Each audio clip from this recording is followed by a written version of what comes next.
was stationed field manager, so I would interface and work a lot with the F-15 pilots at the unit. And so there had been an airspace incursion that had taken place when I was still at the time at the Guard. And I remember kind of talking to some of the pilots about it, and I was like, what was that? And they're like, we can't really talk about it. No one really wanted to address it. And so from what I had gathered, that had been likely a UAP. And so that kind of was my perspective. Granted, I also grew up in the generation of the X-Files and, I don't know if you remember 94 Independence Day. So like for me specifically, I didn't look at it with like a crazy lens and perspective. I'm like, you never know if, we're the only ones out there essentially. But why did you assume that if it's a top secret incursion that he couldn't talk about, that it wasn't just a military craft from another country? Because of the way that he was discussing it. What did he say? So he had been, he didn't want to, from what I gather, get taken off flight status. And he's like, I really can't discuss it. We couldn't really like identify it essentially, and it had outperformed them. And so that was my first, from a military perspective, kind of experience with someone who basically, there's a stigma within the flight community. Do you want to lose your security clearance? Is there this level of crazy that people kind of brand that will stick with you and kind of ruin your career? But doesn't he have instrumentation on his jet? Well, at the time, right? So it's an older platform, but he really didn't want to even talk about it. And I bring that up because now with our investigation and the task force that I run, actually the reason why the task force was formed was because of an event that happened at Eglin Air Force Base where both myself, Representative Matt Gaetz, and Representative Tim Burchett actually had responded and gone to investigate multiple Air Force pilots that had come forward in regards to UAP incidences that had occurred. And they were alleging that the Air Force was covering it up. Interesting. Yeah, so that was that. And like, I'm happy to go into detail on that one. But what I will tell you is the stuff that I saw at Eglin, how the military responded, me being, a former service member, and then ultimately what I saw with the pushback of the military not even wanting to share with Congress information, which is a big problem because when you have Congress that's supposed to be the advocate and voice for the American people, the oversight body, and you're being denied access, not just from a base commander, but high level up at the Pentagon, even Secretary of Defense, it's a problem. Do you think that it's possible that these are U.S. vehicles that are top secret? I definitely think that there's a level of advanced technology that the U.S. government has. And I think that tech can be housed within the defense contract realm. And of course, some information is going to be classified. But I can also tell you, and this might sound crazy, but based on our investigations and stuff that we've seen, okay, there is definitely something that I think would rival what we know currently with physics, and a tech that potentially is out there that we don't have the ability to reproduce, because it would basically be like dropping a cell phone right off back during the time of maybe caveman. So like we just don't have the tech to develop it yet. What I can also tell you is based on our interviews, and this has been something that you can go back and watch with the congressional hearings, but I was actually able to ask some of the witnesses, what are these things?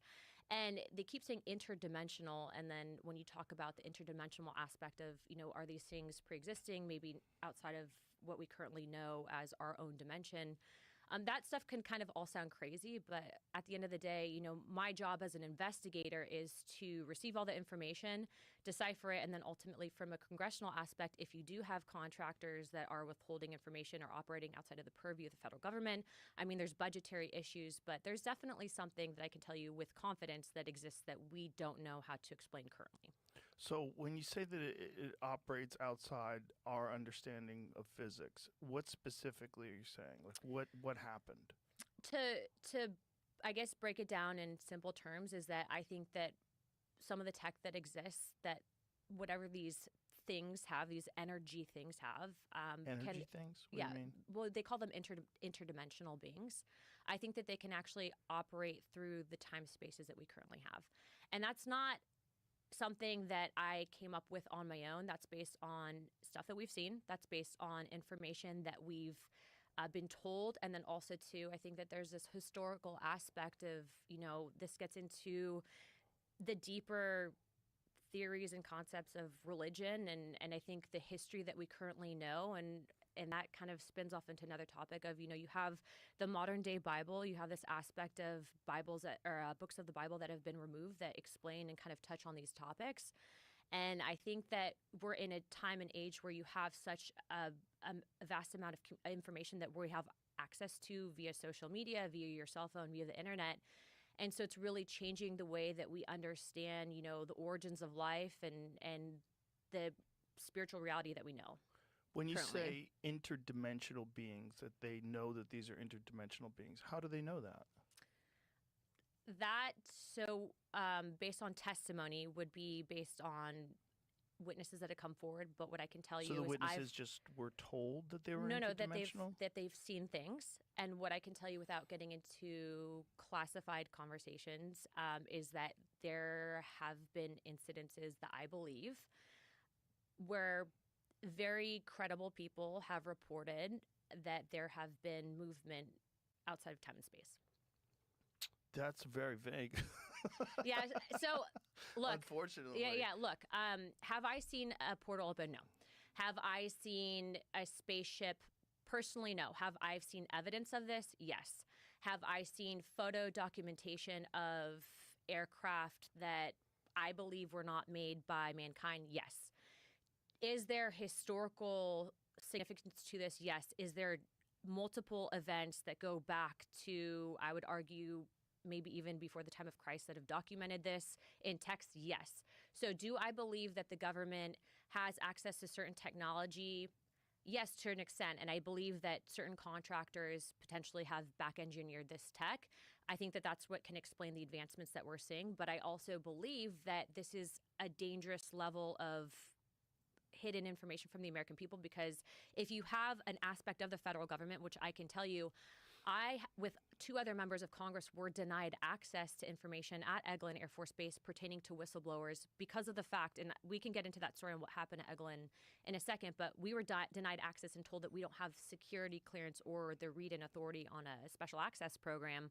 That's a problem, because I'm supposed to represent and be an investigative body, and you have then people who are unelected that are operating basically in secrecy, and that's a problem. That's a big problem. And so how do these people have the authority to do that? I think it's been decades of classified secret information, then also this aspect of the intelligence community that's been empowered. And it's kind of serendipitous with timing, because when you talk about the intelligence communities and what they've done essentially to the trust in this country with the American people, I think this goes all the way back even into JFK, with how they basically have operated outside of the purview of Congress and basically to an extent have gone rogue up until recently. You're seeing a big push and pull to try to rein in these intelligence agencies currently. Yeah. So what I want to bring it back to evidence. You said that you've seen evidence. Like, what kind of evidence have you seen? I have seen photos. I have seen. What have you seen photos of? So I was in a skiff, and I can't discuss all that was in a skiff, but what I can tell you is based on the photos that I've seen, I'm very confident that there's things out there that have not been created by mankind. It seems crazy that people have access to information that shows that there's something outside of us that is more intelligent, at least more capable than we are, and they hide it from everybody else. What I can tell you is that when you have thousands upon thousands of people around the planet throughout time that have reported something, right? To say that those people are crazy, to say that, the whole concept of even just asking the question that you might not necessarily be psychologically sound, that in itself, that's a disinformation campaign to get people to shut up about it. And that's a problem. We know that the U.S. government has not exactly been clean, and a lot of what they've done with the American people, specifically to the topic of UFOs. Which makes you think that it's probably because there's something there. If you think about the motivation they had with Project Blue Book, when J. Allen Hynek was running Project Blue Book, this specific intention was to discredit all stories. And he ended up ultimately, though, after all of his investigations, becoming someone that was like, I think there's something here. But that's true. By the way, a lot of people might not necessarily go onto Google and look up that information, but you can actually look up the declassified reports from Project Blue Book. What's also interesting, though, is when we're talking about tech, right, the ability for this tech, being that it exists, to change dependence for entire governments on things like fossil fuel, et cetera. It's look, I think everyone has a moral obligation to do what they think is right. Okay. And so if you're in a position of power and you see something wrong and you're not addressing it, I think, this in itself, getting the truth out there for people to decide for themselves. I'm not telling you what to believe. I'm just telling you in our investigations and what we are pushing for in regards to transparency. I would like to see the federal government roll out some of the stuff that we've been given access to, because I think that information belongs in the hands of the American people. And it's not even just the U.S. government. I mean, there's other countries around the world that have done certain things like this. Now, look, I've had a lot of crazy people show up at my office and say, I've heard it all. Yeah, I've been to Mars. I have a chip in my brain, all this stuff. They all have chips. We had this one guy that showed up that was like trying to give us a USB. He's like, put this in your computer. They're going to kill me for this. And like runs away. And I'm like, I'm not putting that in my computer. But based on our investigations, what I will tell you is, there's been 2 members of Congress that are actually helping to lead out these investigations with me. And the reason I say that is because up until last Congress, if you even said the word UAP or UFO, people actually told us that if we went forward with these investigations that we were going to ruin our political careers.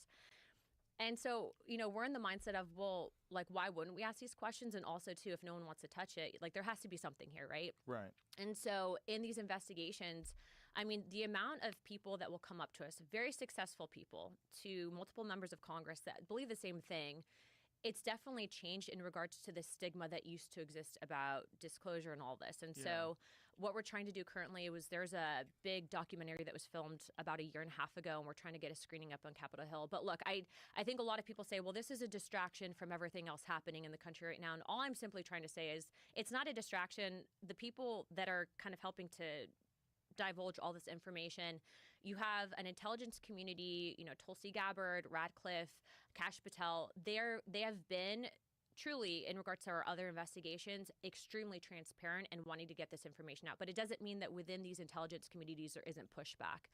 And so part of the reason why the task force was formed, pertaining to things like UAP, pertaining to things like the Jeffrey Epstein stuff, pertaining to things like the JFK, MLK, and RFK investigations, is because even though we don't hold declassification authority, what we're trying to do is push these agencies and be, if you will, the pit bull and the attack dog on trying to get this information released. And to a lot of these agencies' credits, they've been extremely transparent, and we have gotten wins specifically on the JFK stuff, and we're still looking to declassify and ask specifically on the UAP topic. What would be the rationale for keeping a photograph of a known absolute not of this world craft from the American people or from the world? Why would anybody think that would be the smart thing to do, is to limit the access of that information to a very small amount of people? I think that part of the fear is that you have advisors that think that, the American people or humanity might not be able to handle it. There's this protective complex, but then also too, I think when you are talking about these things, for a lot of people, I think that it kind of can rock your world a little bit in regards to where you stand in a faith perspective, and then also too, an aspect of, well, how do you even begin to explain it? And all I'm going to say is, look, and we can go into some of the books that were removed from what we know as the modern day Bible, but I read through the book of Enoch multiple times. And I'm not saying that these things are angels. Okay, that's not at all what I'm saying. But what I am saying is that depending on where you are in regards to your whole perspective on whether or not God exists, like, I believe in God, I'm a Christian. There has to have been, and there's admissions that there was other creations that God made, but that we were the most prized creation. And so I think that this can open up a bigger topic of discussion. What I will say is that what's been interesting is, and I've had a mass array of people that have come in, right? Like, we have people that come in that claim that you can use this ability to basically dog whistle these things in from a psychic ability. Yeah, I've heard people say that.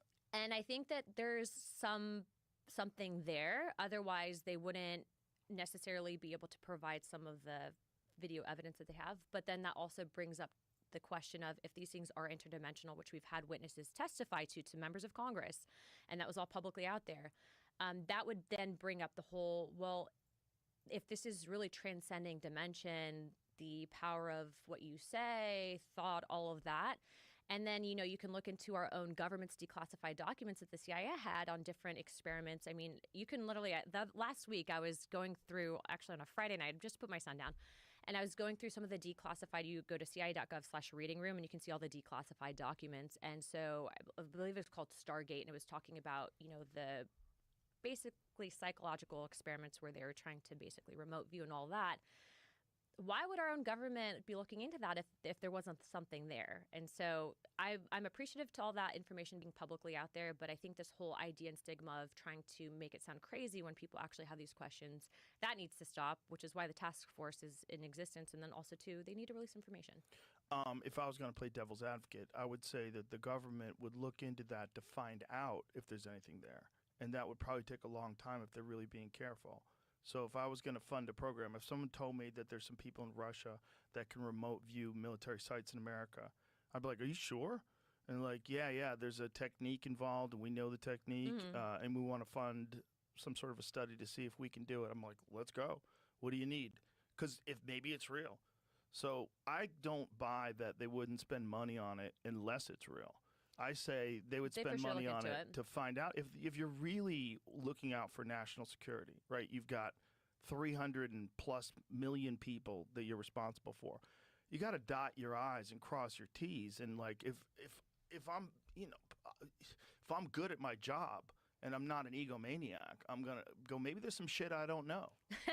Well, there's looking into it, and then there's expanding, right? And so if you look at all those declassified files, you can pull up, and this is just wild, but there's one where I was looking through, and they had basically, the Coast Guard had called in. There was a ship that they had been given information on that was running drugs. And so they called in one of their remote viewers, and they're trying to give coordinates of the ship and actually, like, basically locate these things. And I actually was laughing because I was reading this off the website, and I'm telling my husband, I'm like, imagine, you're trying to run drugs, and then all of a sudden you have some like weirdo at Langley or like in a basement. They're like, nope, just like here's the coordinates, beam me up, Scotty. But yeah, I don't know if they write things down or type them out or what, but I talked to Hal Putoff about it, and he said they used it to very specifically find the location of a downed Russian craft within like a couple kilometers, which is nuts. If you think about the area where this thing crashed, it's like remote wilderness, the middle of nowhere. Russia hadn't found it yet. Apparently, we found it first, according to Hal Putoff. It's just because I haven't done it and because I don't know that it's real doesn't mean it's not real. And this is a problem with people. They don't want to get duped, and they don't want to look stupid. They don't want to look naive, and so they dismiss things. They dismiss that there might be frequencies that you don't tune into all the time, and someone might get really good at that, and they might be able to see things remotely. This episode is brought to you by the Farmer's Dog. I think we can all agree that eating highly processed food. People will call you crazy, but I think based on what we're seeing now, based on the fact that our own government's looked into it, based on the stuff that you were saying, I mean, you can find all this information publicly available, and it's out there, and I think that there's something to it. And so, we're seeing, and we've heard, this is in non-classified settings, we've heard from people that have come forward that are saying, we're being able to, via meditation, we're essentially like downloading information, and we can communicate with these things.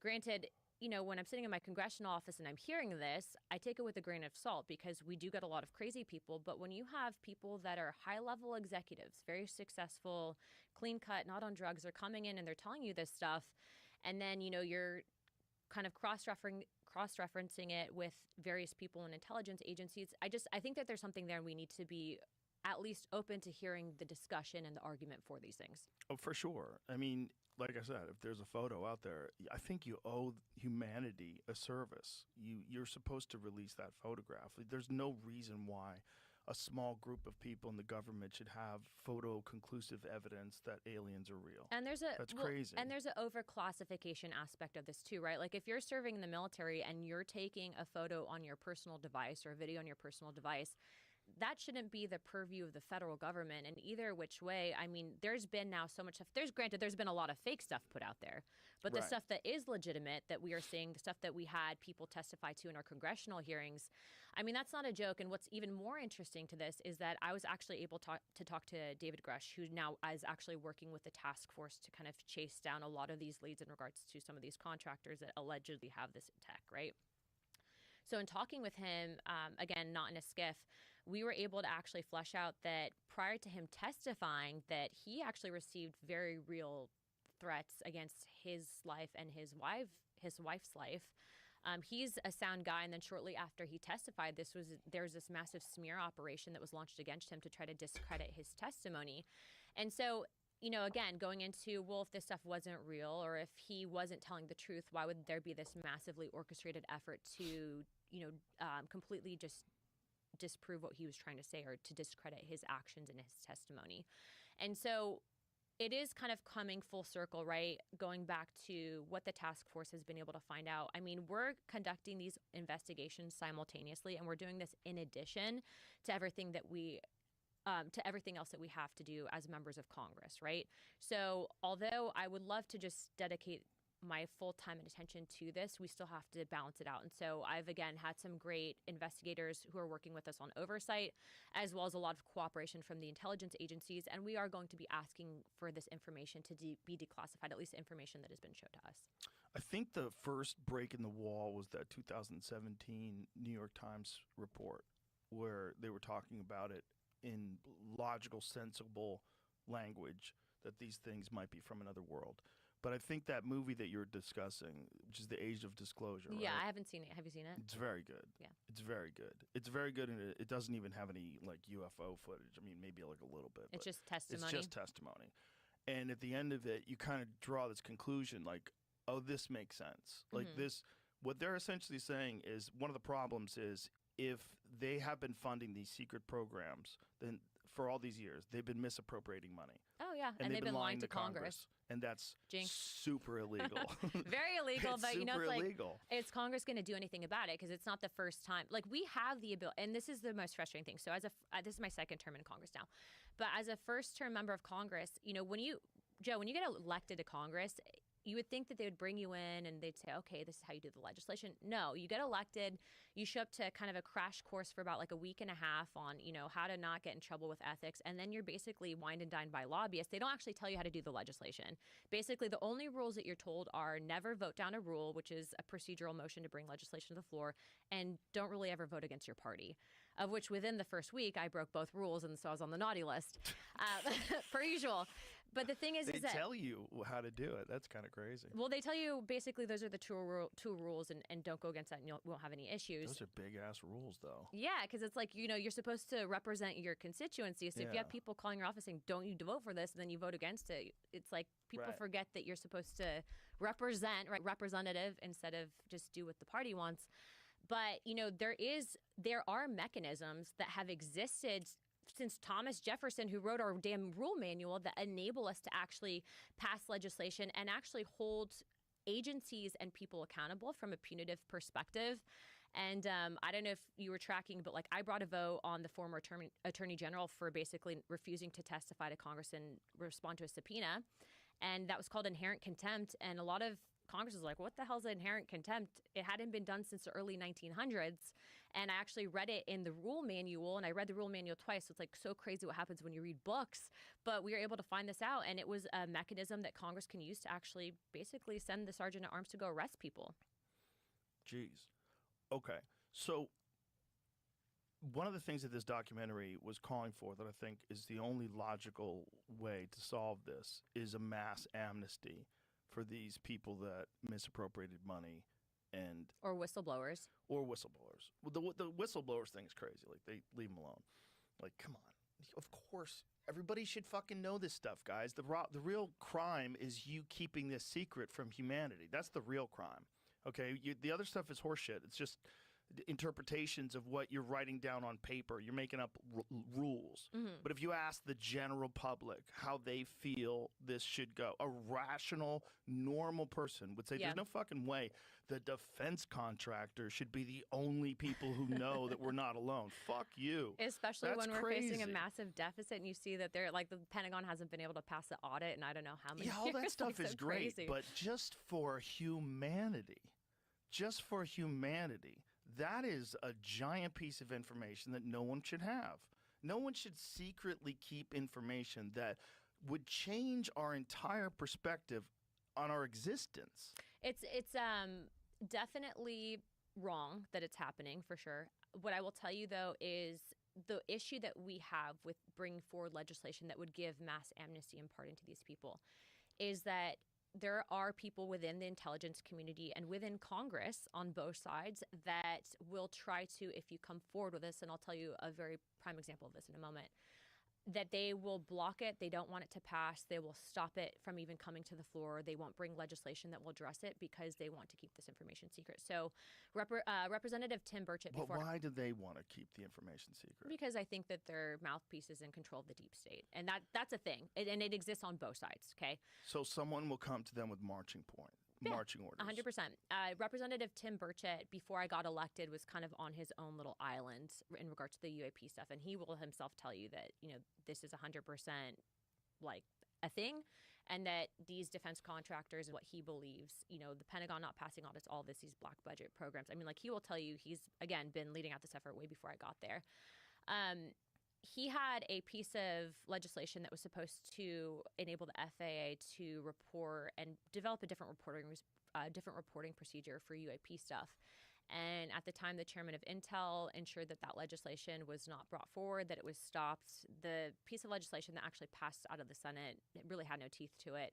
And then Representative Burchett drew a primary challenger that was being backed by the chairman of Intel. And so, when you are touching these, it's like, that meme where you have that stork that's like, don't touch this, and then the little foot comes out. Yeah. It's kind of like what we're doing, and it's not exactly easy because you will take heat from both sides. But it has been a good group that's been assembled that's bicameral, meaning it's both in the House and the Senate, and bipartisan, meaning both Democrats and Republicans are saying like, hey, this should actually happen. Are they publicly talking about not releasing the information, or is all this stuff done in secrecy? It's done behind the scenes. Because if they had to do it publicly, if they had to announce their position on it publicly, it would be very damaging, I think, to anybody's political career on the right or the left. People would be pissed, right? Well, they're pissed. Yeah. Well, because I'm pissed because if they've had it for this long, I mean, if they really did recover something as early as 1947, excuse me. Well, what I can tell you is for us specifically, we actually were made aware. Some people had come forward that said that they wanted to brief. So about 2 years ago when all this kicked off, we had requested briefings from Arrow that's in charge of kind of compiling the investigative aspect of UAP stuff. And by the way, from the get-go, even in talking to Arrow, I was like, this organization is literally a BS organization. They're never going to tell us anything. And every interaction that we had in the skiff, I was like, this is a nothing burger. But then these people came forward and said that they were actually they were told to not brief our group specifically on this topic, and that it was from, at the time, members of House leadership, but they wouldn't say who. And so I actually went with another member of Congress and confronted multiple people, and they all denying us access. So it's done behind the scenes. You'll see these random little troll blockages that might pop up.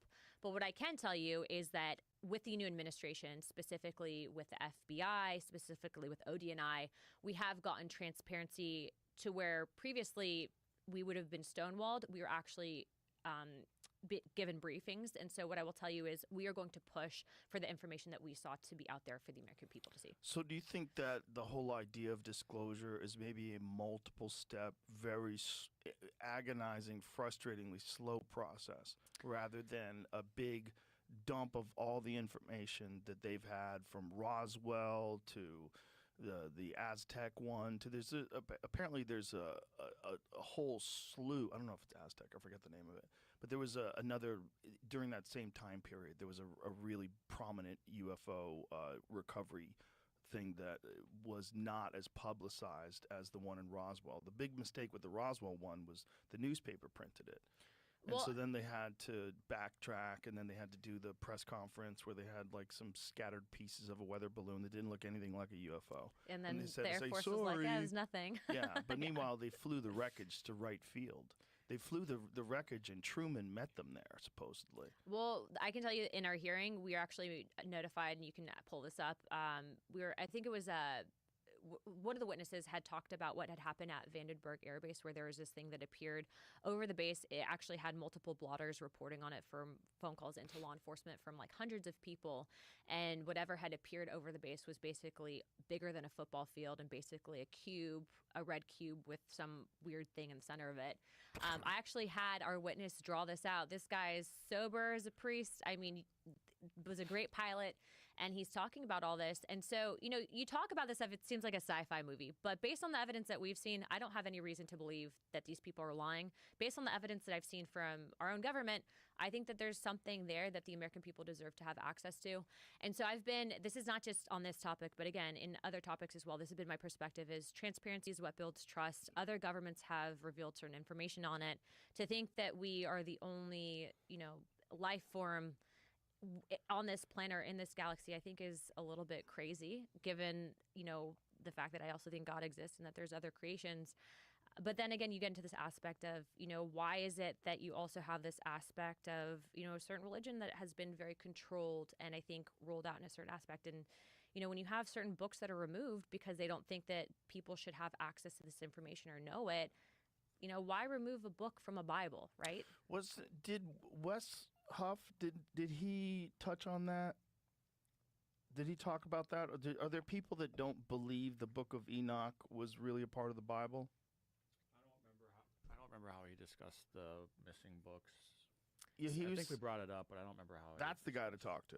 Yeah. So what I gather, that's the guy to talk to about. You know what I mean? Because you have to really understand the history of the Bible to be able to figure out what's legitimate, what's not, why they put it into the New Testament. I had some very erroneous ideas about it until I talked to intelligent people that really know the history of it. And it's very strange stuff. Well, so from what I gather, and by the way, I'm not a theologian in any capacity, but just from my personal opinion on this. So you have the Ethiopian Orthodox text, which has, I think, 88 books of the Bible in total. But in the Ethiopian Orthodox text, it's basically kind of like a mainline OG version of the Bible. And then sometime in the 4th century, there was actually a group that came together and they removed certain books. And the story goes that Revelations actually had replaced Enoch. And so it's interesting because when you're looking kind of full circle on, you hear the stuff that some of these people are talking about, and then you see and you read the Book of Enoch, which is a wild read, okay? And then you look at kind of what our modern day description is of what angels and entities are versus what Enoch was seeing and reporting in his language and ability at that time. I think that there's a lot that brings you to then ask the question, well, why would they remove this information? If it's truly, written in part of the oldest Bible in the world, why would they then take it out and water it down? And I'm not saying that you can't find God through the new Bible, right? Like everyone's on their own spiritual journey, and I think everyone can pray and you can access God. But I just find that very interesting. And so what I will say is that I like to have the whole kind of picture in front of me. And so I feel like to fully understand A through Z, you kind of have to be able to read it. This is an ad for BetterHelp. The internet is a breeding ground for misinformation. Even a simple search for ways to get rid of a headache can produce millions and millions of results, from taking pain relievers to detoxes to medication to cold compresses. It's overwhelming. And even when you do find something that's true that works for other people, it might not work for you. In some cases, it's better to just ask a living, breathing expert. If you have a headache that won't go away, go talk to a doctor. And if you're struggling with your mental health, consult a credentialed therapist. You can learn a lot about yourself in therapy, like how to be kind to yourself and how to be the best version of you. Whether you want to learn how to better manage stress, improve your relationships, gain more confidence, or something else, it starts with therapy. Try it for yourself with BetterHelp. Millions have benefited from their services, and there's a reason people rate it so highly. As the largest online therapy provider in the world, BetterHelp can provide access to mental health professionals with a diverse variety of expertise. Talk it out with BetterHelp. Our listeners get 10% off their first month at betterhelp.com/JRE. That's betterhelp.com/JRE. Yeah, I just don't know about the history of it. Is there any debate about the reality of that book? Is there any debate about whether or not it was either fraudulent or discredited or something? The Book of Enoch? Yeah. Yeah, I mean, Like, why did they? Because I know there was some kind of controversy that Wes Huff described.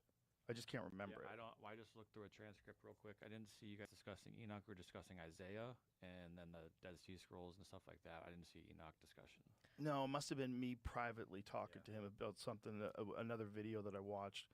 The thing about like what Wes Huff does that's so interesting is like he really understands like the history of the text, the language in which they use, the names in which they chose.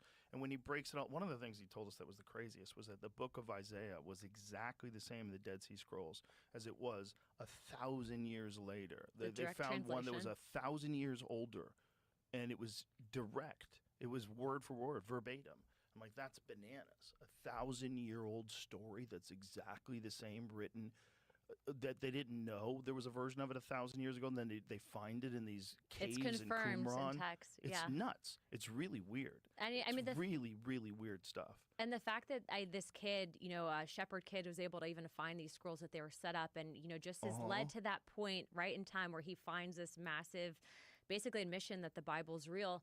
You can actually look into, there's the New King James, and then you can actually look into the Catholic Bible as well that also has, they call them apocrypha texts because the King James Bible doesn't acknowledge them, but there are also other books that are not considered, approved by the King James. So look, I was on my mom's side, I was actually raised Catholic and then had my catechism, did all of it. And then on my dad's side, I was raised Christian and then later on Messianic Jew. And so I feel like I kind of have like a good cross section and I've been exposed to a lot of this growing up.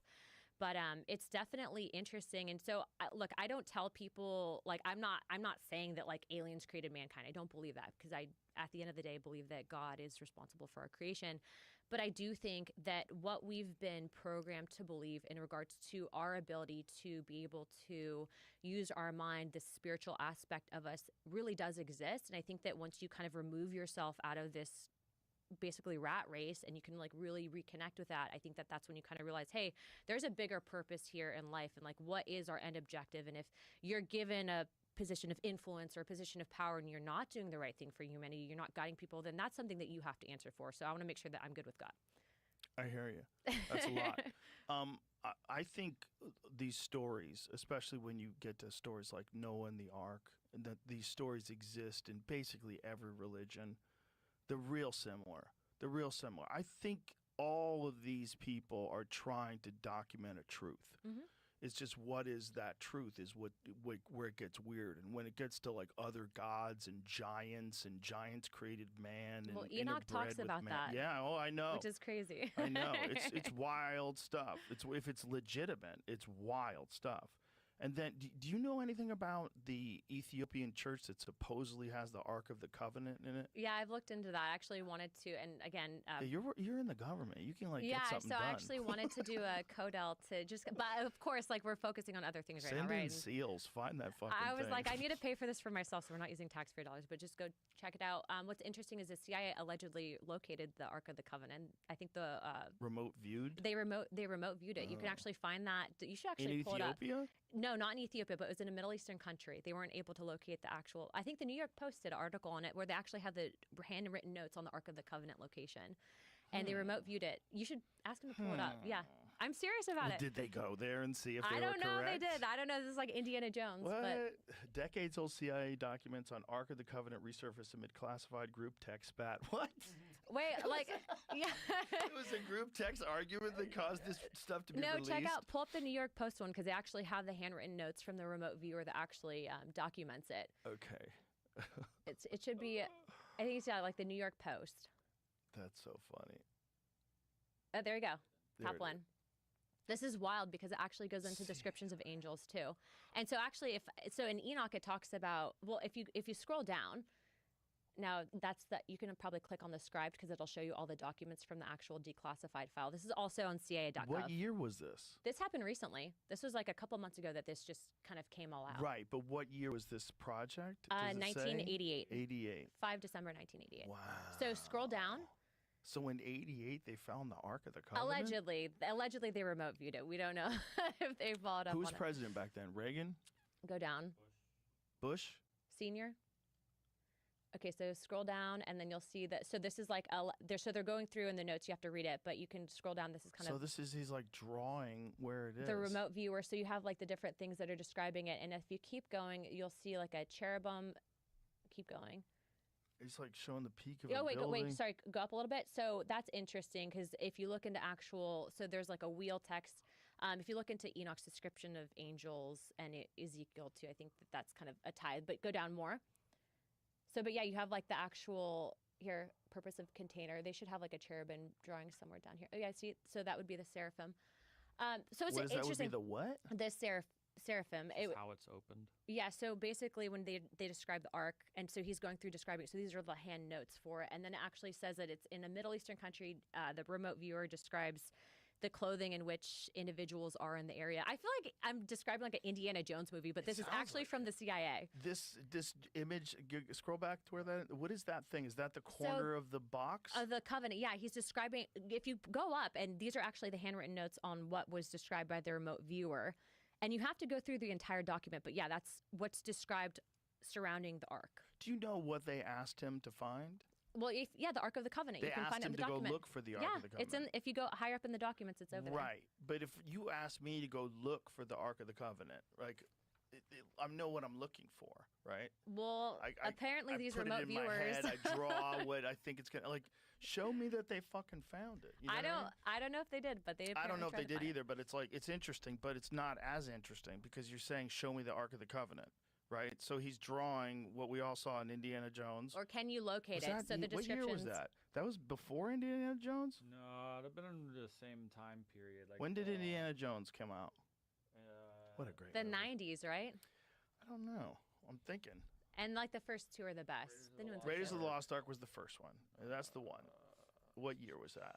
1981. Okay, Yeah, so Precursor. so that's 7 years earlier. Everybody saw that movie 100 times. You know what it looks like. You know what the Ark looks like. So if I tell you, go draw me the Ark, where's it at?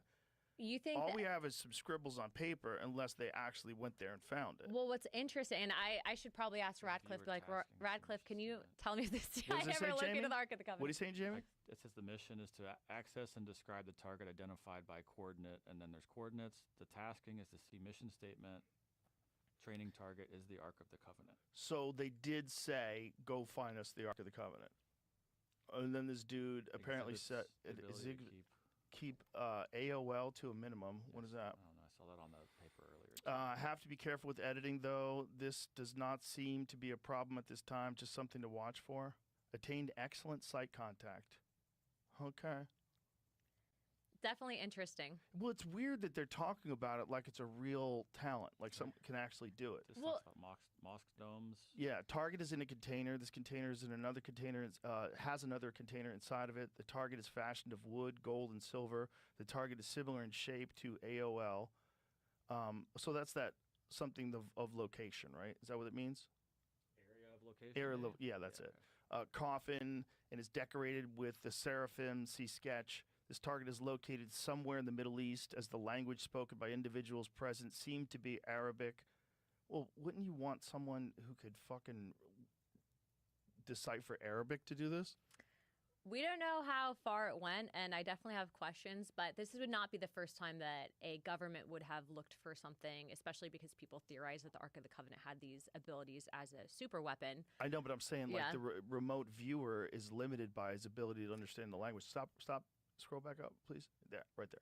So it's somewhere in the Middle East. Visuals of surrounding buildings indicated that the presence of mosque domes.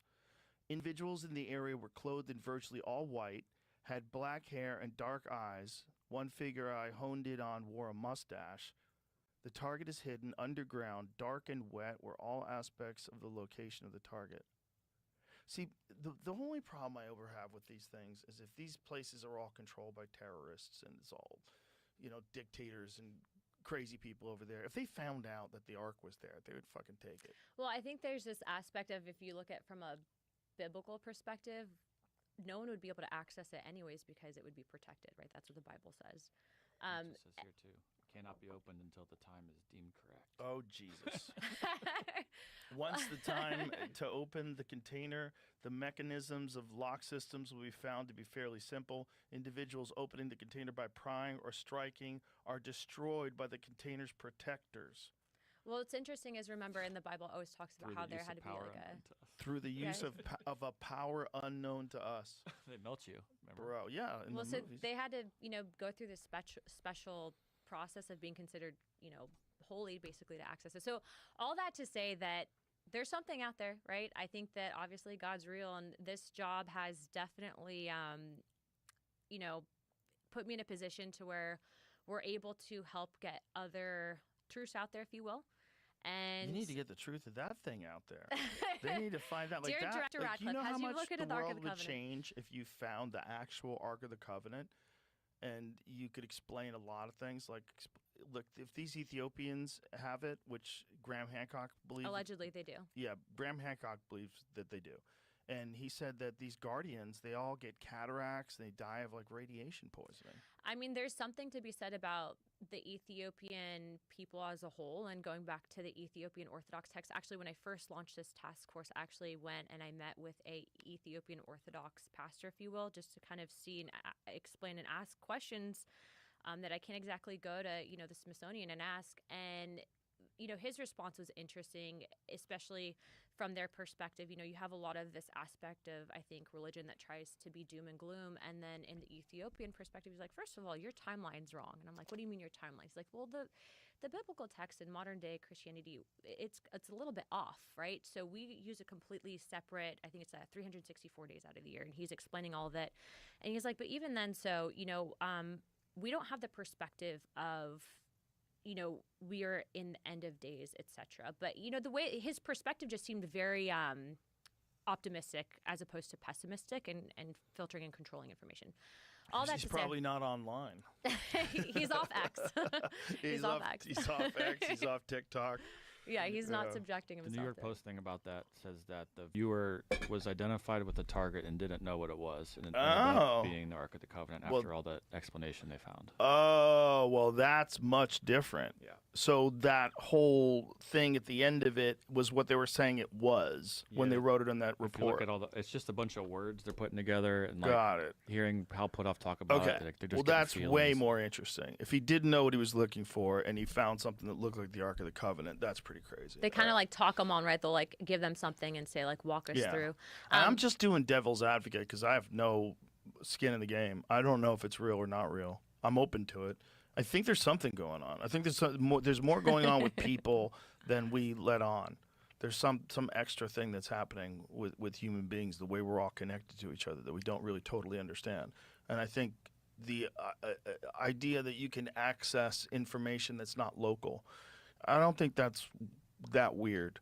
I think that might be an emerging aspect of human consciousness, or an aspect of human consciousness that's atrophied. Or just an aspect of spirituality that we've previously forgotten, because we're in such a digital age that kind of programs you into the rat race. And I think people, the more that they're kind of like, there has to be more to life than just like a 9 to 5.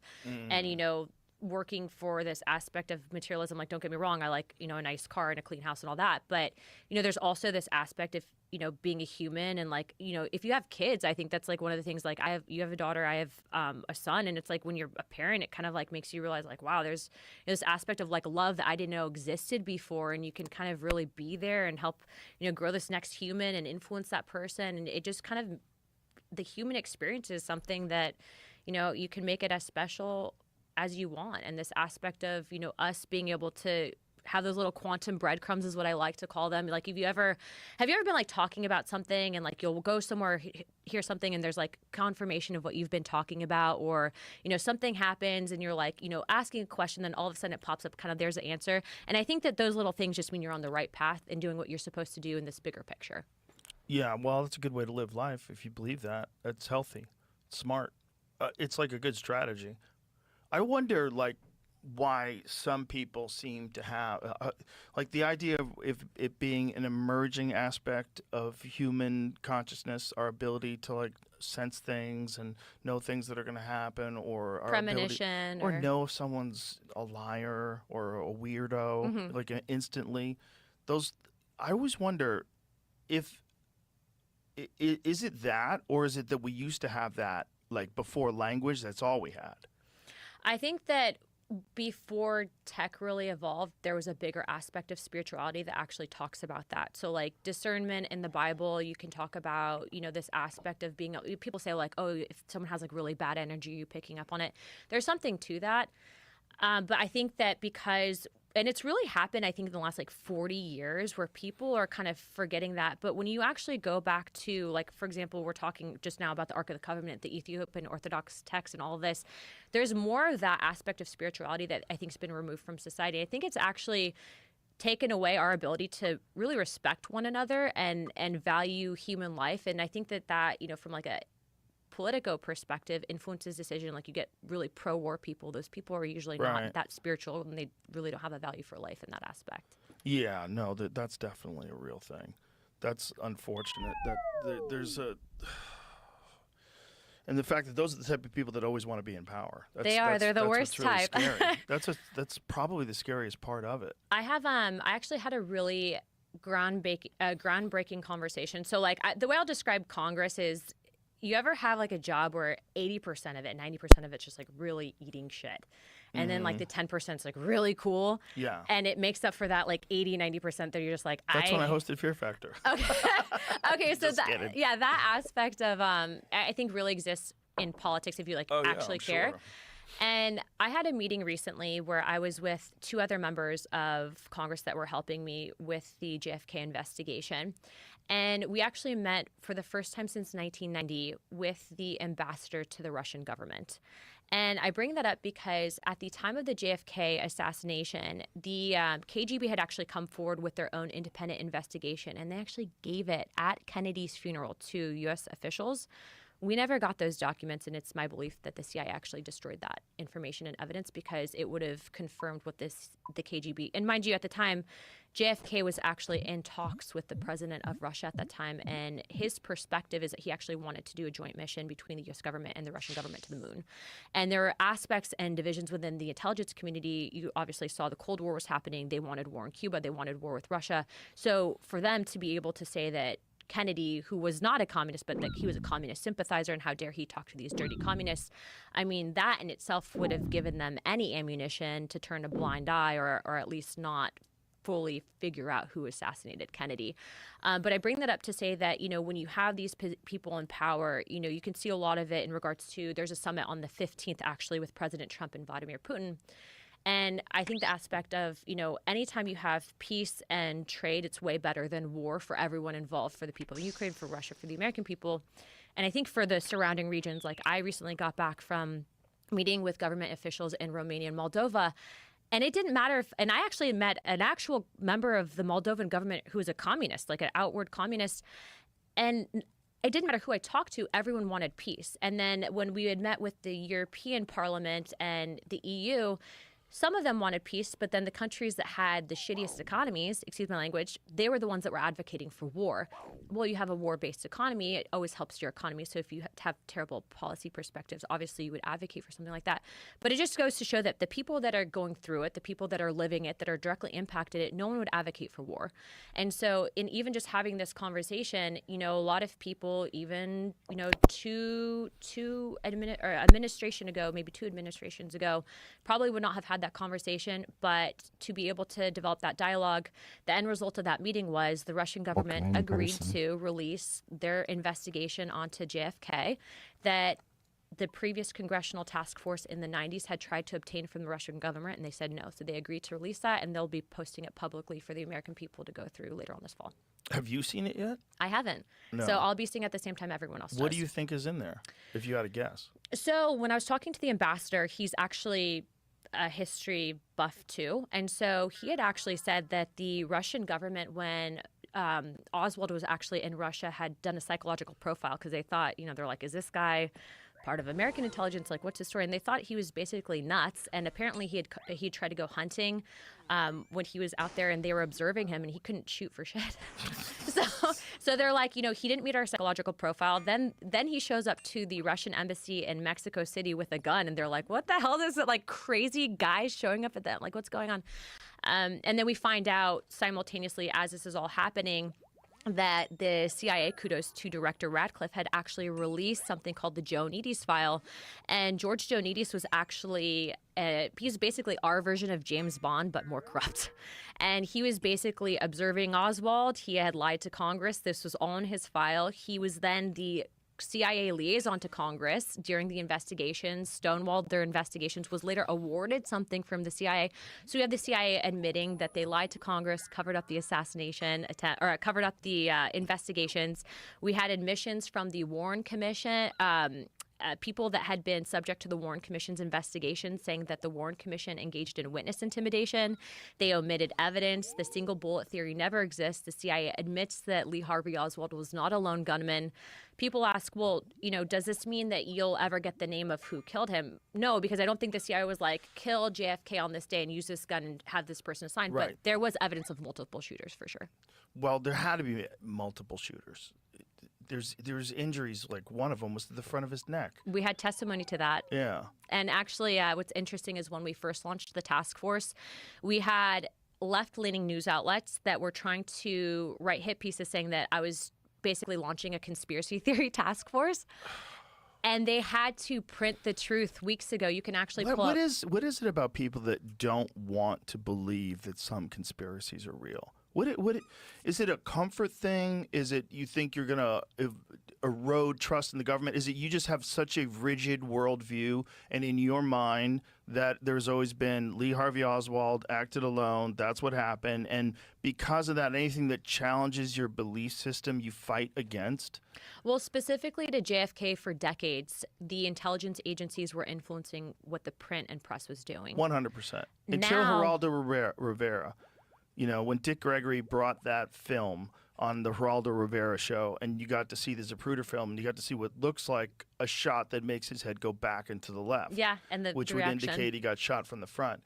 I think he got shot multiple times by multiple shooters from multiple different directions, and I don't think necessarily Lee Harvey Oswald wasn't in on it. Well, here's the problem. Are People you, say, "Oh, Lee Harvey canceling Oswald my couldn't stream? shoot." You don't have to be that good with a rifle to be. Nice. You're on a ledge, so you have a secure rest. Let me cut my if your audio rifle's for a sighted second in, so I can and they talk said his to you scope without was off, but interrupting. that doesn't mean shit because you could just drop your scope and it's off. Like, Well- all you have to do is take your rifle off of that ledge, drop it on the ground, and now that scope is off. You never drop your gun like that. And Well, if you do, yeah. you can knock your scope off. Well, there's multiple problems, though, because the Warren Commission actually never even put into the report, right? So, like, if you're But conducting let me finish. Let me yeah, finish. My point is, that wasn't a far shot. It was like, what was it, 140 yards from the book depository to with a scope? Yeah, and he a should have been able to rifle take with the a rest. shots. No, you could kill a guy like that, and he could have been the shooter. Mm-hmm. He could have been one of the shooters. But I think there's too much witness testimony. There's too much evidence. The whole idea of the magic bullet theory was just because they had to account for all the wounds in the bodies with just 3 bullets. And they found a guy who got hit in the underpass rather. He got hit with a ricochet. yep. Yeah. So now they knew that bullet couldn't have hit Kennedy or Connolly.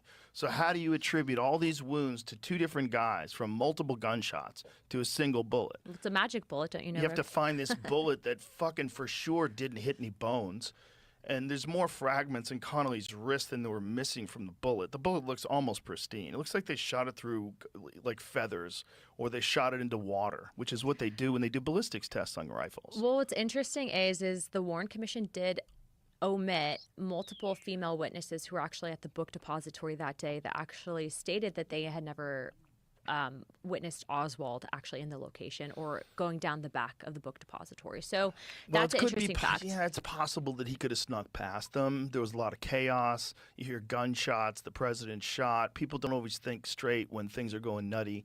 People have a terrible memory right after traumatic events. Yeah. Like, yes and no. Like, he might have been there or he might not have been there.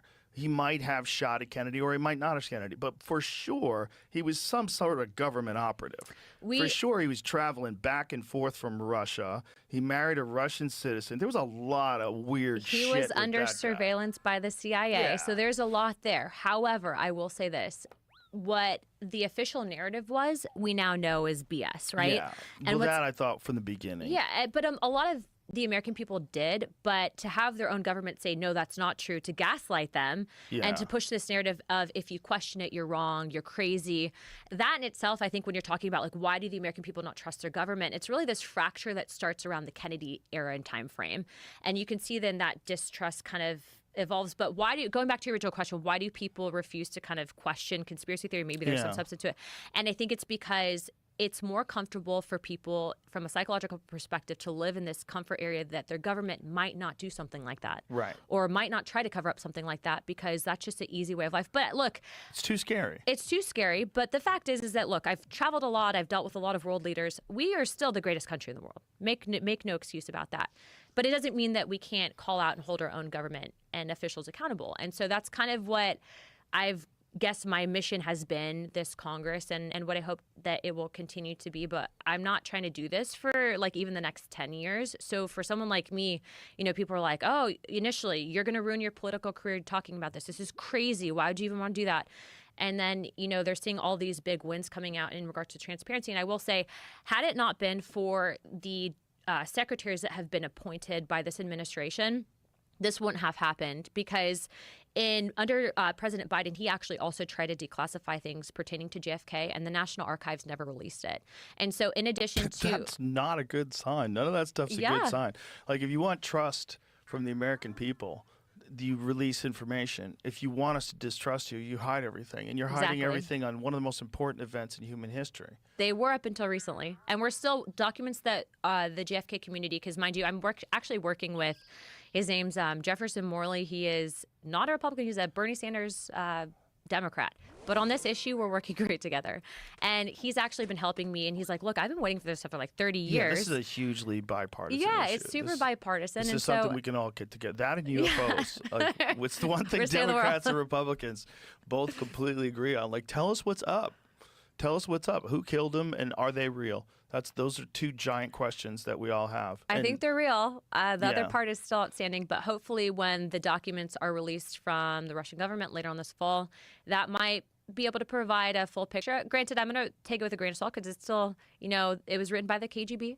But at the end of the day, we have a good mosaic that's been put together with at least the documents that have been released with this administration. And for any outstanding documents, I actually have a team assigned to me from the CIA that is actually helping me chase down these documents. And I've already had some interesting experiences, like not creepy, but for example, after President Trump signed the executive order, and Radcliffe has been super helpful, we actually were made aware of this. Allegedly, there had been a document that was at the CIA that was a report from the Inspector General that had implicated the CIA allegedly in the assassination of JFK. So I'm following up on this lead and trying to find this report.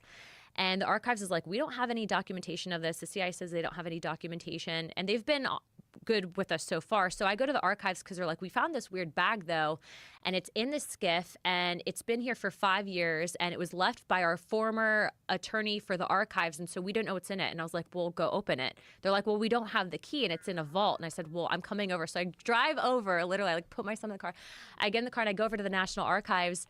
We go into the skiff. I pull out this bag, and I'm like, does anyone have scissors? And we cut open this little folder, and there was a CD-ROM in it, and this has, again, been declassified now, so I can talk about it. But there was this CD-ROM of a ton of wires from the State Department. Some of the wires were pertaining to the Kennedy family, and it was actually a WikiLeaks document. And so I think the reason why it was kept at the archives is because you're not actually supposed to have these documents on government computers. WikiLeaks, obviously, what happened with that. But here I was cutting it out of a bag at the National Archives. That makes sense that you would have the most top secret documents burned on CD-ROMs. That way no one could ever get access to it by hacking into your computer. To this day, I don't know even who left the CD-ROM. I don't know. And there's some other stuff in that I don't need to get into. But why don't you need to get into it? Because I don't want to get in trouble. But the stuff that was on there was interesting. And I think I saw recently Tulsi had actually talked about some of the State Department wires that had been found that, and I think these are the same ones that had talked about the assassination of RFK.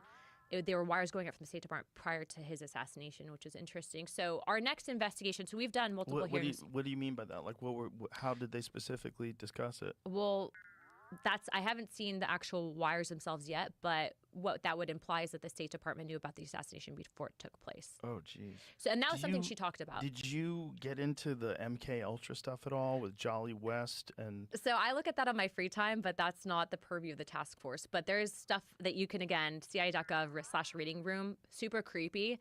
I did find a document on the archives website that actually ties the initial phases of the MK Ultra program to Operation Paperclip. Oh boy. Interesting. That makes sense, right? It is there, and I'm reading this to my husband. Because for sure the Nazis were experimenting on drugs with people. They're doing a lot of bad stuff. Oh, they were doing a lot of horrible stuff, but for sure they were experimenting on their soldiers and on prisoners, and they were experimenting on all kinds of people. Creepy stuff. Yeah, and if we took some of that and applied it, the Jack Ruby connection to it is that Jolly West went to visit Jack Ruby after he shot Lee Harvey Oswald. And Jack Ruby was like pretty rational before then. And then after Jolly West leaves, he's like freaking out, seeing things that aren't there. I think he said something about Jews burn. He could see Jews burning alive. It was like a psychosis state. Full on, lost it. Most likely got dosed acid. Most likely Jolly West just hit him with a fucking giant. That's a terrible way to go. Shot glass of acid. It doesn't, like, he went so far off the deep end. And then he died later. I think he died a few years later of cancer, but I think he completely lost his mind after Jolly West visited him. And Jolly West he was involved with the Manson family thing. He was involved with Operation Midnight Climax, where they had brothels. The CIA was running brothels, and they would get these Johns to come in with the prostitutes, and the prostitutes would give them acid, and they didn't know it. And so they were sitting there, and there was two-way mirrors, and they were filming them. Why these guys were like, well, for blackmail, for observation. They knew these people were never going to say, hey, you did that to me. You know, look what the government did. It dosed me up with acid. Because they're not going to admit they went to a brothel. Well, so you have like the perfect group of people to victimize and just try stuff on. Well, and they got in trouble for it too. Like the CIA had to do payouts. They were getting sued for it. And then when all this did flush out, I mean, you know, it's always. I feel like the Freedom of Information Act was the only, and then they found a bunch of documents. They found documents that were, I forget, Tom O'Neill, who wrote the book Chaos, goes into great detail about this. Well, it's interesting. It's all about the Manson family and MK Ultra. It's a fantastic book. Well, even just this conversation right now, there's such a stigma that exists around it because it's such a spooky topic. Yes. And so it's you don't want to look stupid. You don't want to look stupid. And so look, anyone watching this can go look at this information. Go to CIA.gov/reading room, and no, it's not going to like be a phishing website that's going to steal your information. But like you can find. Oh, for sure it is. The CIA is like, where are we accessing? For sure. But you know, it's always been one of those things, and that, you know, if people ask me, I'm just very transparent about it. And I will say something that started out with a stigma of being, you know, this conspiracy theory investigation, wasting taxpayer dollars, has been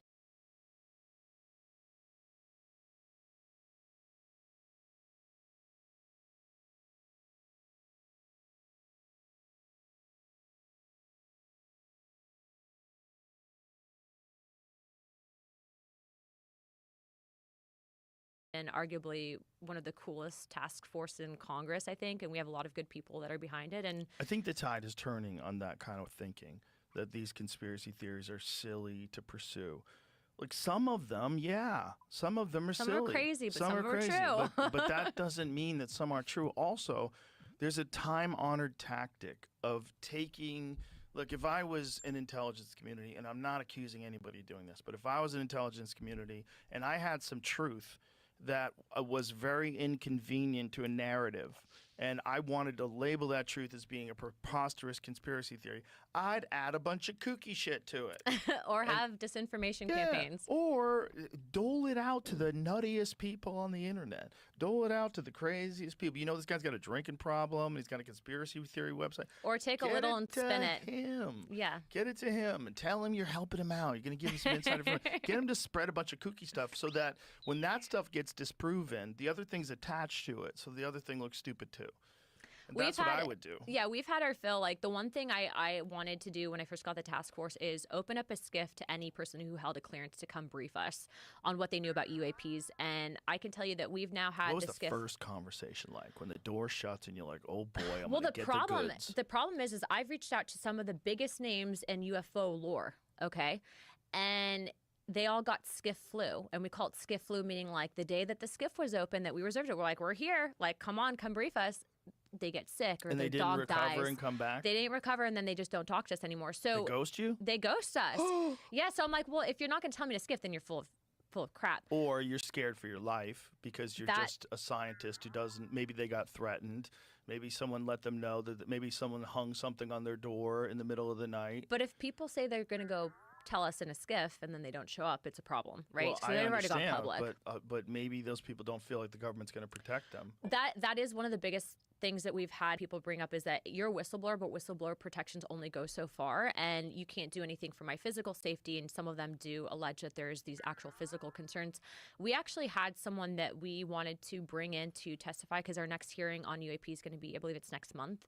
And the individual that was actually told to us by David Grush is actually a former combat controller. And so my husband, Air Force Special Operator, combat control. But so we knew the guy via some friends. So we knew that the guy wasn't nuts or crazy, and reached out to him, and he did not want to come in. He wanted nothing to do with it, was like, I'm not touching this. And so, that stuff like that happens. Well, with also, you put those folks on TV, right? Well, we don't have to. We can do private, but if we testify. If it comes time where they have to testify, Yeah. and there's a lot of time in between people finding out that this guy came and told you guys what's up to testify. Don't freak out our witnesses, Jeff. But that's the problem. This is why No one's gonna what testify I was to us now. talking about is what's being advocated in the documentary that to me makes perfect sense is mass amnesty. Now, here's the bad part. For sure, you're dealing with enormous sums of money, and I'm sure people got really rich off of that, and I'm sure it's super illegal if it's real. What, the back engineering potential? Yeah. I mean, and also the competitive advantage you would give company A if this company gets access to a down craft that can traverse space and time, that can move through the universe instantaneously, that utilizes an unknown element, that has some unknown process of defying gravity. It's utilizing no interior mechanisms of control. Everything is done with the mind of the pilot. If this is the truth, if this is what they're saying, and these are the kind of things they find, that getting to a contractor would be a massive advantage over the other contractor that also should be on equal standing with the government, right? They both make jets, they both make whatever it is.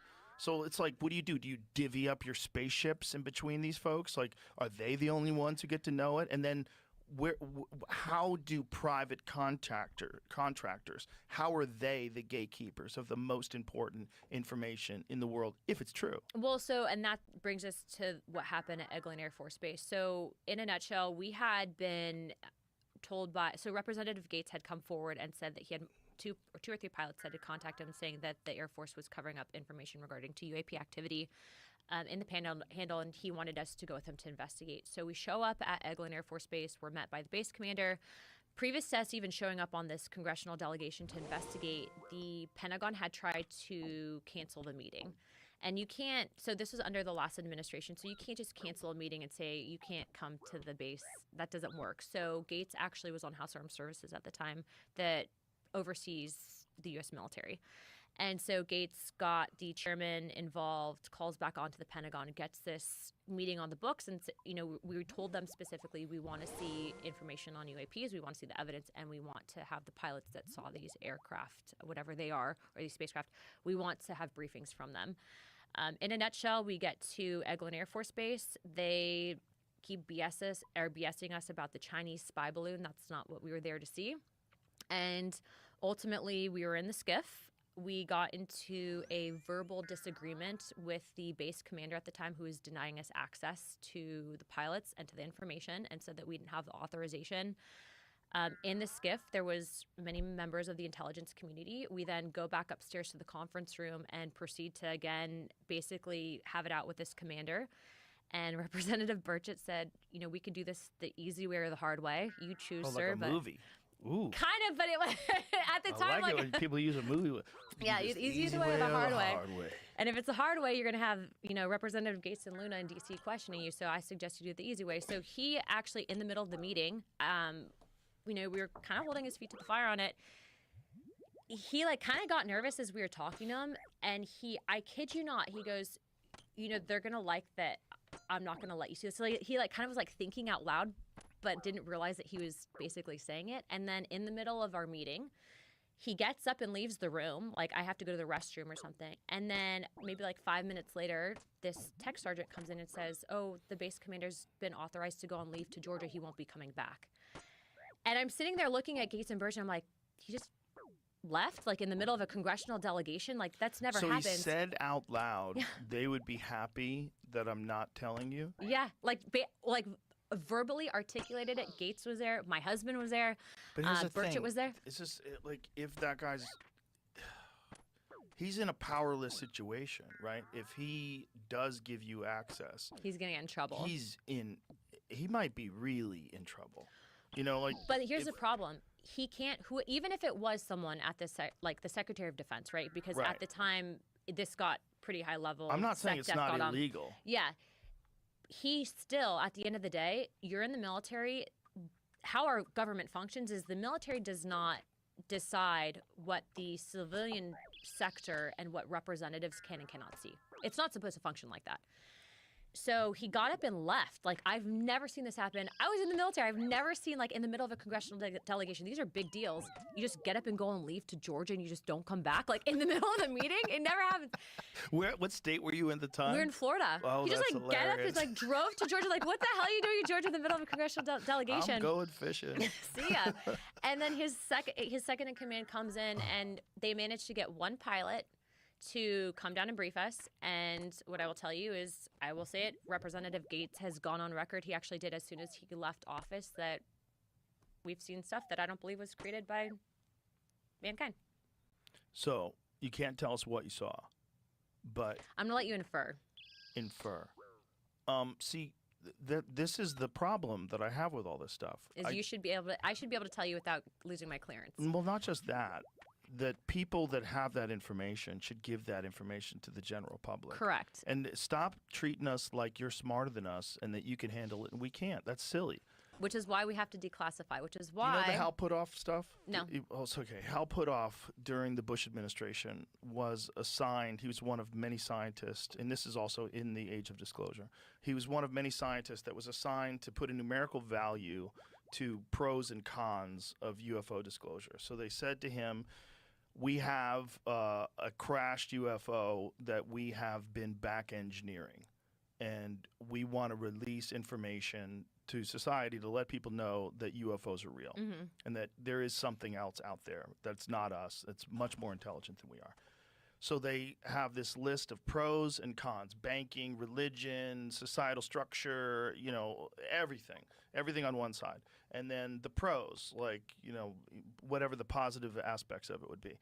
And every single scientist said that the cons outweighed the pros. And he said, I would have loved to have had disclosure, but this was just what they asked me to do. They asked me to compile numbers and to do it in a way that's super objective. And he said, if I'm doing my job, this is where I think it would completely wreck our government, completely wreck any idea that the people that are in charge of us have any position of authority. When there's something that can go 100 million times faster than we think is physically possible through the universe, appear out of nowhere, stop all of our nuclear programs, shut down bases, do weird shit. But don't you think that that's where it's been interesting, because society has moved away from this aspect of having a spiritual grounding and even believing in most people today, I think when you talk about praying, even that whole concept is kind of just they're just... And I feel like that thing's kind of poo-pooed, but if you have a grounding in that, and going back to what I was saying earlier, I think that that's not I don't think that society would do that. Granted, I'm not a scientist, I'm not running numbers, but just based on how we've kind of been evolving with access to information and kind of the questions, the discussions that have been happening, not just here, but I think internationally, I just think a lot's changing. Now, to say that we were, and I've heard some wild theories, like people think that, humanity was seeded by UFOs, and that's I don't agree with that theory. I'm going to address it It's because a fun one. it's an interesting theory. If you found out it was true, would you tell everybody? I mean, I'd be transparent about it, but I just don't personally believe it. But would you believe it if you found out that was the information I mean, that the government had? Well, I'd put it out there because that's what I'm Right, but supposed to what do. would that do for your belief system? That would suck. But would it suck, really? Maybe that's what's confusing about the Bible. Maybe what's confusing is that it was an oral tradition for hundreds, if not 1,000 years before it was ever written down, right? Well, I think that it depends on what book you're talking about, right? So, But I if you have mean, the books written Old by Testament, prophets. if you go back to the oldest works of the Bible, weren't most of those stories handed down generation after generation and then eventually written down? Written into text. Well, some of them were written by prophets, but I Right. mean, Enoch is apparently supposed to predate even the time of Genesis and Well, talk. the nuttiest one is Ezekiel. I'm telling you, Enoch is even crazier than Ezekiel. Oh, I've read. I just don't. Did you find anything about whether or not Enoch is controversial? You can look up the 4th century. Is It was discluded as, I guess, since the 5th century. It wasn't in Sorry, canon. 5th century. And why did it get discluded? It says the Jewish scribes or the priests didn't believe, the rabbis didn't believe it was canon. Huh. So it's regarded as scripture. But what's interesting is that even if that's the case, though, you have the Ethiopian Orthodox Church that actually there's Ethiopian Jews, and that's considered the most pure form of the Bible. So, you actually have a division of, the Ethiopian Jewish class that actually recognized Enoch. How weird is it that some rabbis 500 years ago made a call? But that's what I'm saying is, you 1,500 years ago, you rather, can't, though, made a call. discredit it because That's kind of weird. But you can't discredit it because, again, when you have people removing books, I think, look, and I'm not telling people what to believe. I'm just saying you should take a look at it. Oh, here it is. The main reason for the Jewish rejection of the book is that it's inconsistent with the teachings of the Torah. From the standpoint of how do you say that? Rabbinic Judaism. Sorry. The book is considered to be heretical.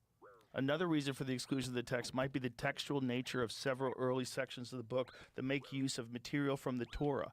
For example, Enoch is a midrash of Deuteronomy 33. The context, particularly detailed descriptions of fallen angels, would also be reason for rejection from the Hebrew canon at this period, as is illustrated by the comments of Trypho the Jew when debating Justin Martyr on this subject. The utterances of God are holy, but your expositions are mere contrivances,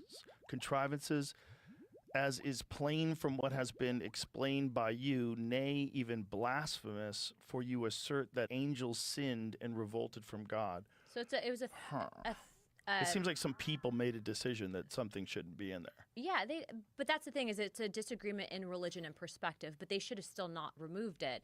And so it's interesting because then you have, the evolution of what the King James Bible is. We all know that story. He wanted to get remarried. They rewrote it.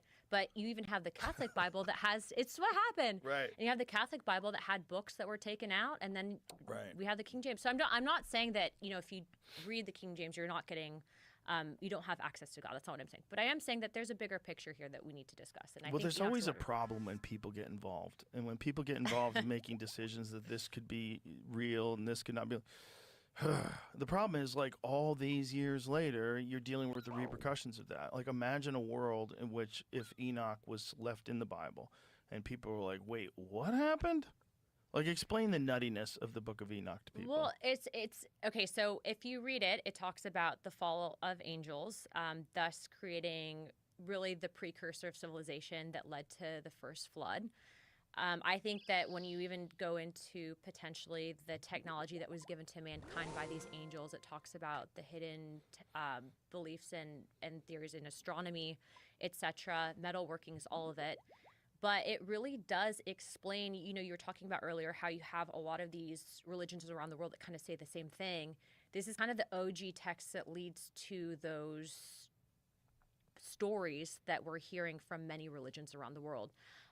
To talk about angels mixing with mankind and then seeding a super essentially race of humans that essentially were responsible for basically damning mankind to the flood. I mean, you hear about stuff in Greek and Roman mythology, people who had these super crazy powers. And you talk about it out loud and it sounds crazy, but that's what the book says. And then the fact that it was taken out and then it's poo-pooed, yet you have one of the oldest religions in the world via the Ethiopians that actually still have it. You have, the Catholic Church that has books that are missing out of the King James Version. I'm just saying that, when you read it, you should read it and decide for yourself. Don't listen to what I'm saying. Don't listen to what you're saying, but truly give it a chance and see what you have to say. And then, you're going back to this whole concept of if you have this information pertaining to UAPs, whatever they might be, the origins. I mean, if you have a understanding of what Enoch was talking about, kind of makes sense. Well, I go back to my thoughts on all this stuff. It's like very few people could even read back then. Very few people could write, right? So you're not going to write. You're probably going to try to capture a truth. You're probably not writing necessarily to deceive people and make up a story. So the question is, with all this stuff, is like, what was the original truth that they were trying to write down, and how much of it is getting distorted by translations from ancient Hebrew to Latin to or Greek, Aramaic to yeah, English. like how much of it? And there's this thing. Is it possible to even understand what they're saying without understanding the language? And my friend Rick Strassman, he's a very fascinating guy, but brilliant guy. One of the things that he did is he taught himself ancient Hebrew so he could read the Bible in ancient Hebrew. It took him 16 years. Wow. But he did it because, like, I want to know it in that language. I mean, that's smart, because there's always an aspect of translation where you lose certain implications. If you're playing the telephone game, you want to be second. You don't want to be 15th. Exactly. Right? And whoever was writing it down the earliest, that's probably, you're closer to their depictions of what that truth is than after King James starts fucking around with it and all these Want other a new people, wife, got to remove all certain these stuff. new people start getting involved. But boy, when you go to the really old stuff, the really old stuff is very strange. The Orthodox, I'm telling you, the Ethiopian Orthodox Bible, I actually had a staffer that went to Ethiopia. She was on a church trip, and she actually brought me back a copy, and she's like, you can translate it via Google Translation, so kudos to modern day technology. So I have it in my office, and actually when I did my swearing in, I actually did my swearing in on the Ethiopian Orthodox Bible. Wow. It's cool. It's direct translation. That's kind of crazy. It's I would wonder what the impact to all these religions would be if we had definitive proof that we're not alone. Like if there was an introduction, like some sort of Dude's going all right, bro. where they decided, look, this government is turtles too. secretive with all this information. You're holding back the understanding of these intelligent life forms, that they are not the apex of this planet, nor are they anywhere close to the peak of the intelligence that's available out there in the universe. Just let me show you real quick, and then what does everybody do now? Like well, what happens to the Mormons? Like what I happens? think that brings Everybody's gonna fucking blow a gasket. Well, I think that brings us back to square one. So, by the way, I'm by no means saying that aliens are God. That's not what I'm saying. No. But I think that brings us back to the fundamental question on: do you believe that God exists? Because if you do, then you realize that our freedom. I could show you a method that's kind of enjoyable with this. Is not a man-given right. I mean, it just always works. There's a couple different strats, but of like what we believe in true representation. Can you if tell me your believe account that name? God is real, God is powerful. Then it shouldn't be a king or a man See your that you're levels. looking to, but to God for divine inspiration and to make your life decisions. That's ultimately what freedom of choice Also, if you is. want to keep doing Well, I think Callisto, even the you could always Catholic reach out to a Church has Discord. acknowledged the idea that if there is intelligent Let life me look you somewhere up real else, doesn't quick. mean that God didn't create it. Well, that's true. I mean, it's Maybe interesting. God just didn't tell you about the neighbors. Well, it does say in Enoch, and then also too, I think in Genesis, that the stars cried out. And so if you're looking, well, a star, if it's not, what do they mean by stars crying out? And then Enoch actually alludes to stars in certain capacities being potentially angels. Yeah, bro. Now, I'm not You're saying like, welcome to. and this is kind of interesting because, I've had this aspect of my task force, what we've been investigating, but then I have, my personal beliefs and, my religious beliefs. And what I'm telling you is that in my position officially, I've seen men pervert information to get what they want. So it's not unlikely that an entire